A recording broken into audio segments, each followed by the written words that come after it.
اعوذ باللہ من الشیطان الرجیم بسم اللہ الرحمن الرحیم قال امام الحسین علیہ الصلاۃ والسلام الا تروا ان الحق لا يعمل به والباطل لا يتنى عنه انی لا ارى الموت الا السعادہ والحیات مع الظالمین الا برما۔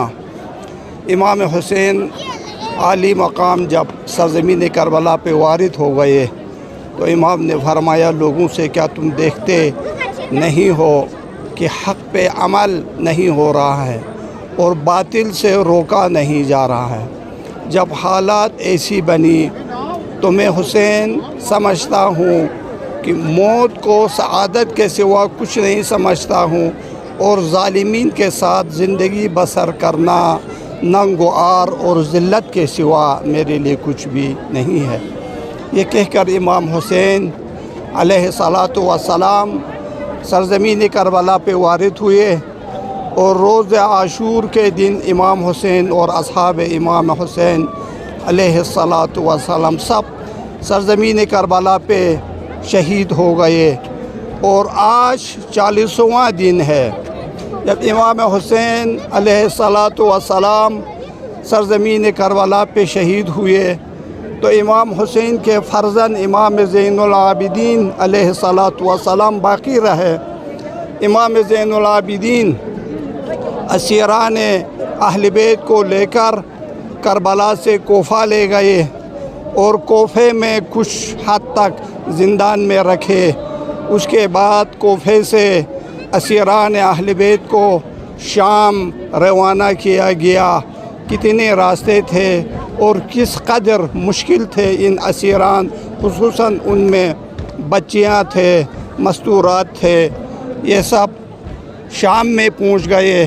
سرہائے مبارک شہداء سر مبارک امام حسین علیہ الصلاۃ والسلام نیزوں پہ چڑھا کے کوفے سے شام تک لے گئے اور شام میں دربار یزید کے دروازوں پہ لٹکا کے تماشا کے لیے رکھے گئے۔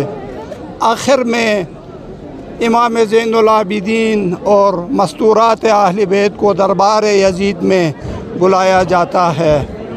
اس قدر اہل بیت اطہار پہ ظلم ہوئے شام والوں سے، خصوصاً جو حاکم شام تھے، یزید تھے۔ انہوں نے اس قدر اہل بیت پہ ظلم کیا تھا کہ لوگ پہچانتے نہیں تھے۔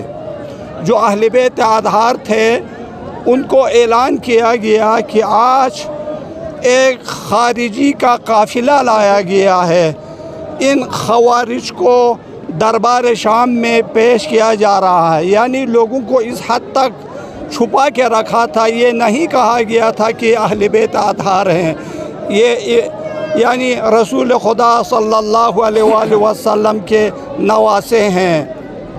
اس حد تک چھپا کے رکھا تھا۔ جب دربار یزید میں پیش کیا گیا تو جب شاہی خطیب نے خطبہ دینے کے بعد امام زین العابدین علیہ الصلاۃ والسلام نے خطبہ دینا شروع کیا اور امام زین العابدین علیہ الصلاۃ والسلام نے اپنا تعارف پیش کیا، اجتماع سے خطاب فرمایا اور کہنے لگے لوگوں جو مجھے پہچانتا ہے تو پہچانتا ہے، جو نہیں پہچانتا میں ان کے لیے کہہ دوں میں فرزند صفا و مروہ ہوں، میں اس محمد کا فرزند ہوں۔ خداوند تبارک و تعالی نے عرش الہی پہ لے گئے۔ میں علی مرتضیٰ کا فرزند ہوں، میں اس حسین کا فرزند ہوں جس کو سرزمین کربلا پہ جانوروں کے طرز پہ ذبح کیا گیا، شہید کیا گیا، پانی تک نہیں پلایا۔ جب امام زین العابدین نے اس طرح خطبہ دیا تو لوگوں کو معلوم ہوا کہ یہ آل رسول ہیں، لوگ رونے لگے۔ جب مجمع میں اختلاف پیدا ہونے لگے، یزید نے فیصلہ لیا کہ اسیران اہل بیت کو واپس مدینہ بھیجے۔ اس لیے امام زین العابدین سے کہا کہ میں آپ کو واپس مدینہ بھیج رہا ہوں۔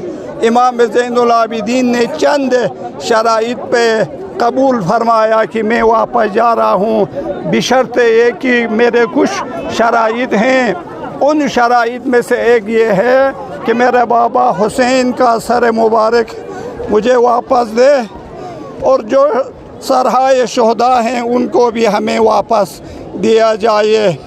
جب یہ کہا گیا تو یزید نے کہا زین العابدین آپ کے سارے شرائط ہم قبول کر دیں گے، مگر صرف ایک شرط قبول نہیں ہے، وہ یہ کہ آپ کے بابا کا سر تو آپ کو نہیں ملے گا۔ اسی وقت امام زین العابدین علیہ الصلاۃ والسلام جلال میں آ کے فرمایا اے یزید کیا تم سمجھتے ہو کہ میرا بابا کا سر مجھ سے مخفی ہے؟ سر امام حسین علیہ الصلاۃ والسلام ایک تشت پہ رکھا تھا رومال کے نیچے۔ امام زین العابدین نے سلام کیا السلام علیکہ یا ابا عبداللہ۔ جب امام زین العابدین نے سر بابا کو سلام کیا، وہ رومال سر مبارک سے ہٹ گیا، جواب ملا وعلیک السلام یا بنی علی، میرا فرزند علی آپ پہ سلام ہو۔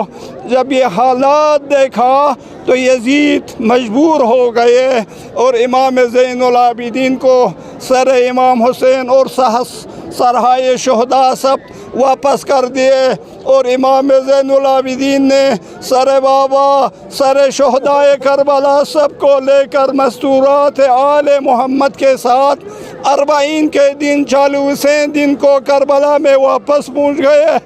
اور آج کا یہی دن ہے کہ سر امام حسین علیہ الصلاۃ والسلام کربلا میں جسم اطہر کے ساتھ ایک کر کے دفن کیا گیا۔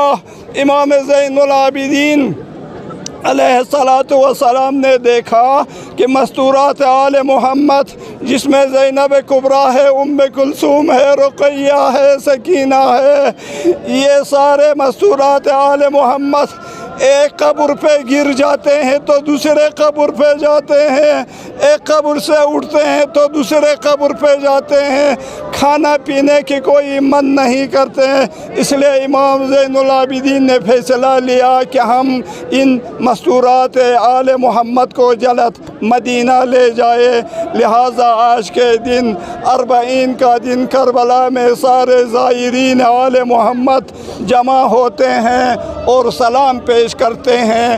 ہم لوگ بھی جب کربلا نہیں پہنچے تو تمنا کرتے ہیں آل جموں و کشمیر شیعہ ایسوسیشن کے زیر اہتمام یہاں مرکزی امام بارگاہ جڑیبل میں ہر سال یوم 40 کو منایا جاتا ہے، اور آج بھی سارے لوگ یہاں جمع ہو گئے ہیں تاکہ ذوالجناح شریف کی زیارت کرے، علم شریف کی زیارت کرے۔ اللہ تبارک و تعالی سے ہماری دعا ہے کہ ہم سب کو امام حسین و اصحاب امام حسین کے ساتھ محشور فرمائے۔ والسلام علیکم ورحمۃ اللہ۔